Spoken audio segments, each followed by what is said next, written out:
Hello everyone, welcome to Tasty Dish by Sethu Palaniappan.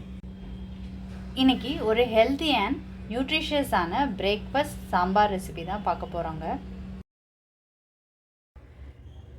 இட்லிக்கு side டிஷ்ஷாக வைக்கிற சாம்பாருக்கு ஒரு பொடி வறுத்து அரைச்சிக்க போகிறோங்க. ஒரு கடாயில் 3 டேபிள் ஸ்பூன் மல்லி சேர்த்துக்கிறேன். அடுப்பை மிதமான தீயில் வச்சுக்கிட்டு வறுத்து எடுத்துக்கோங்க. ஒரு பொருளும் தனித்தனியாக வறுத்துக்கலாங்க. மல்லி நல்லா பொரிஞ்சிருச்சு. இதை ஒரு பிளேட்டில் கொட்டிக்கலாம். அடுத்து துவரம்பருப்பு 4 டேபிள் ஸ்பூன் சேர்த்துக்கிறேங்க. இப்போ இதை ஒரு பிளேட்டுக்கு மாற்றிக்கலாங்க. அடுத்து 1 ஸ்பூன் பச்சரிசி சேர்த்து வறுத்துக்கலாங்க. அரிசியை ஒரு பிளேட்டுக்கு மாற்றிக்கலாங்க. 1/4 ஸ்பூன் வெந்தயம் சேர்த்து வறுத்துக்கிறேங்க. இதை ஒரு பிளேட்டுக்கு மாற்றிக்கலாம். அடுத்து மிளகு 1/4 ஸ்பூன், இதில் ஜீரகம் 1/2 ஸ்பூன் சேர்த்துக்கிறேன்.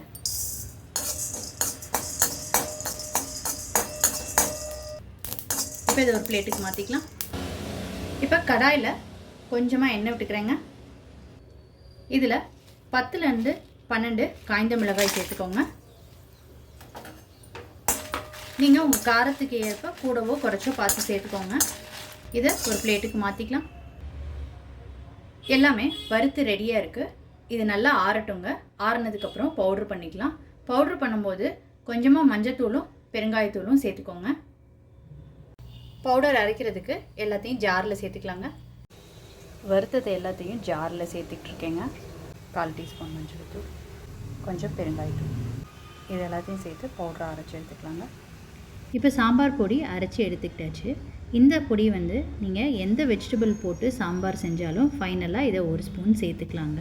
டேஸ்ட் ரொம்ப சூப்பராக இருக்குங்க. இப்போ ஒரு குக்கரில் 100 கிராம் துவரம்பருப்பு கழுவிட்டு எடுத்து வச்சுருக்குறேங்க. இதில் தண்ணி சேர்த்துக்கிறேன். இதில் 1/4 டீஸ்பூன் மஞ்சள் தூள், ஒரு மீடியம் சைஸ் பெரிய வெங்காயம், 2 பெரிய தக்காளி, 4 பச்சை மிளகாய் எல்லாம் சேர்த்துக்கிட்ட பிறகு ஒரு கொதி வரட்டுங்க. வந்ததுக்கப்புறம் குக்கரை மூடி 4லேருந்து 5 விசிலுக்கு பருப்பு நல்லா குழையரா வேகிற அளவுக்கு வேக வச்சு எடுத்துக்கலாம். இப்போ ஒரு கொதி வரட்டும். இப்போ நல்லா கொதிக்க ஆரம்பிச்சிருச்சு. இதில் கொத்தமல்லி கருவேப்பிலை சேர்த்துக்கிறேன். இப்போ குக்கரை மூடி 5 விசிலுக்கு வேக வச்சு எடுத்துக்கலாம். இப்போ பொடிக்கு வறுத்த கடாயில் எண்ணெய் விட்டுருக்கேங்க. எண்ணெய் காஞ்சதுக்கப்புறம் இதில் கடுகு உளுந்தம்பருப்பு தாளிச்சிக்கிறேன். ஒரு காய்ந்த மிளகாய், கருவேப்பிலை,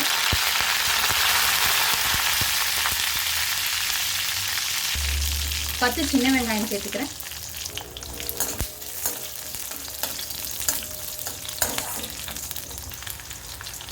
வெங்காயம் இந்த அளவுக்கு வதங்கினது போதுங்க.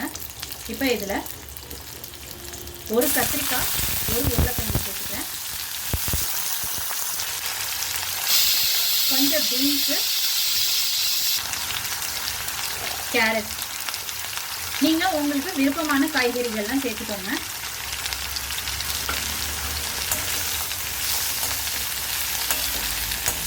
இதில் ஒரு குடமிளகாய் கூட சேர்த்துக்கலாங்க. இதில் கொஞ்சம் பெருங்காயத்தூள், மஞ்சத்தூள் கொஞ்சோண்டு,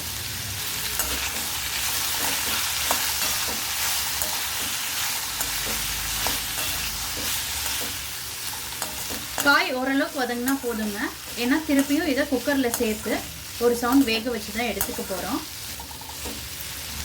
இப்போ இதில் குழம்பு மிளகாய் தூள் சேர்த்துக்கிறேன்.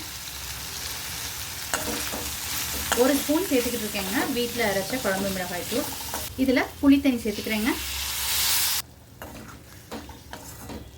இது நல்லா கலந்து விட்டுக்கிட்டு கொஞ்சம் தண்ணி சேர்த்துக்கலாங்க. சாம்பாருக்கு தேவையான அளவு உப்பு சேர்த்துக்கிறேன்.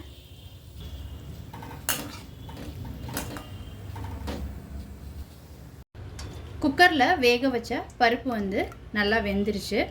இதை ஒரு தடவை கடைஞ்சி விட்டுக்கோங்க.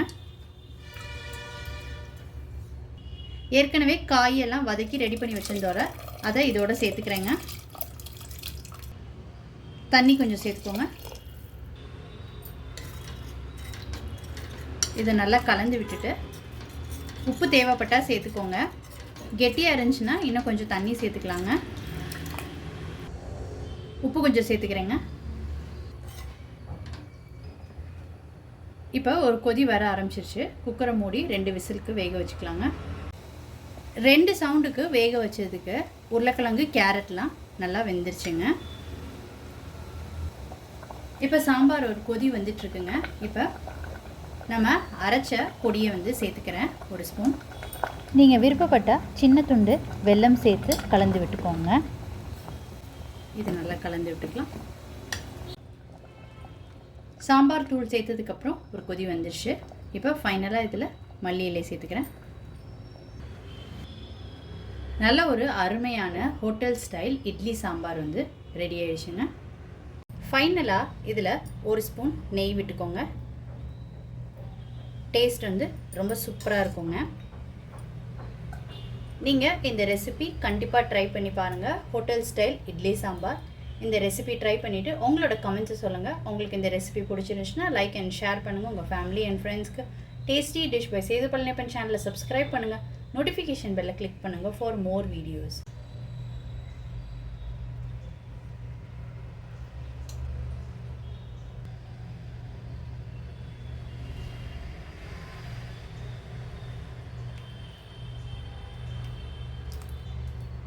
Thanks for watching.